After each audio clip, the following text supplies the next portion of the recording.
మూసీ ప్రక్షాళనంటే అడ్డదిడ్డంగా మాట్లాడతారు. ఆక్రమణలు తొలగిస్తామంటే అడ్డుకుంటామంటారు. అభివృద్ధి చేస్తామంటే ఆగమాగమైపోతారు. అసలు బీఆర్ఎస్ లీడర్లు ఏం చేస్తున్నారో, దేనికి ఎలా రియాక్ట్ అవుతున్నారో అర్థం కావట్లేదు. వాళ్లకు ప్రకృతి పైన, సహజ వనరులపైన అసలు ప్రేమ ఉందా? వాళ్లకున్న ప్రేమెంతో మేము చూపిస్తాం. పొద్దున లేస్తే చెరువుల జెండా ఎత్తుకుంటున్న గులాబీ లీడర్లు వనపర్తిలో ఓ చెరువునే మాయించేశారు. అది కూడా చాలా పద్ధతిగా, ప్రశాంతంగా. చూడండి, మీకు అర్థమవుతుంది. ప్రకృతి అంటే పట్టింపు లేదు, సహజ వనరులంటే ప్రేమ లేదు, అసలు చెరువులంటే లెక్కే లేదు. ఇవన్నీ కాదు, అసలు చెరువునే మాయం చేయటమేంటి బాసు? అది బీఆర్ఎస్ ఏవైనా మారుస్తుంది, ఎలాగోలా ఏ మారుస్తుంది. వనపర్తిలోనూ జరిగిందిదే. ఓ బడా లీడర్ హుకుంతో ఏకంగా చెరువునే మాయం చేసేశారు. ఆ విషయం తెలియాలంటే ముందు ఈ వివరం తెలుసుకోవాలి.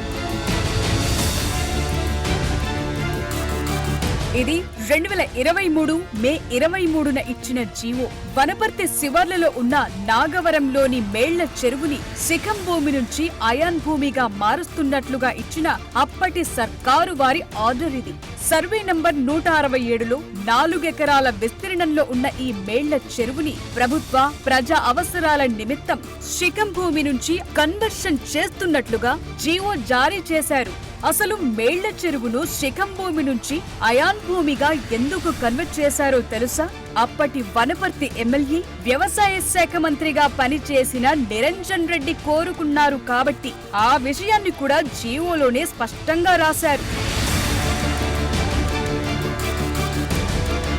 శిఖం భూమి కన్వర్షన్ కోసం నిరంజన్ రెడ్డి ఏం సూచించారంటే, మేళ్ల చెరువు అనేది ఇప్పుడు పనికి రాకుండా పోయింది.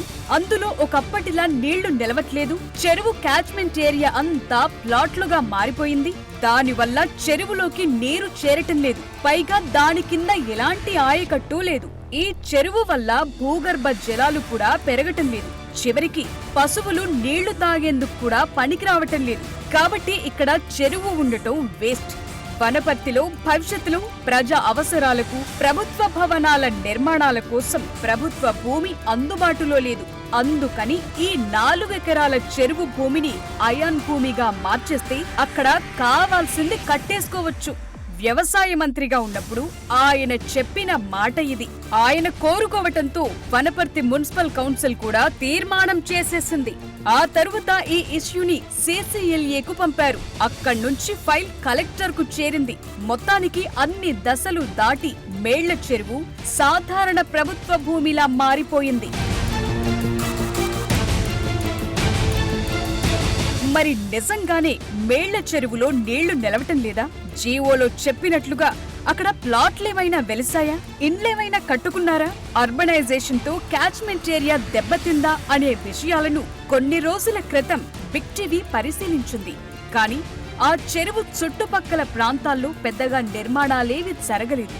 సరే, మరి వర్షాకాలంలో ఈ ప్రాంతంలో పరిస్థితి ఏంటని బిగ్ టీవీ మళ్లీ పరిశీలించింది. నీళ్లు నిలుస్తున్నాయా లేదా అనేది తెలుసుకునేందుకు వెళితే కనిపించిన సీన్ ఇది. విజువల్స్ లో మీరు చాలా క్లియర్ గా చూడొచ్చు.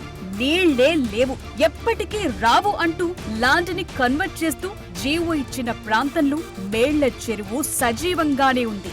నీటితో కళకళలాడుతోంది.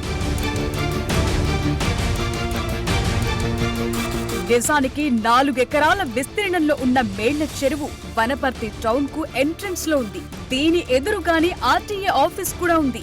ఏ రకంగా చూసుకున్నా ఈ ఏరియాకు, ఆ ప్రాంతంలో బాగా డిమాండ్ ఉంది. పైగా ఇళ్ల పక్కన ఇట్లాంటి ఒక వాటర్ బాడీ ఉంటే చూసేందుకు అక్కడ నివసించే వాళ్లకు ఎంతో బాగుంటుంది. పైగా ఈ చెరువును ఓ మినీ ట్యాంక్ లా కూడా డెవలప్ చేయొచ్చు. గ్రౌండ్ వాటర్ కూడా పెరుగుతుంది. కానీ అవేవి చెయ్యకుండా చెరువునే మింగేయాలని చూశారు. ఇంత చక్కగా నీళ్లు నిలిచే మేళ్ల చెరువును ఎందుకు మాయం చెయ్యాలనుకున్నారనేది మేజర్ డౌట్.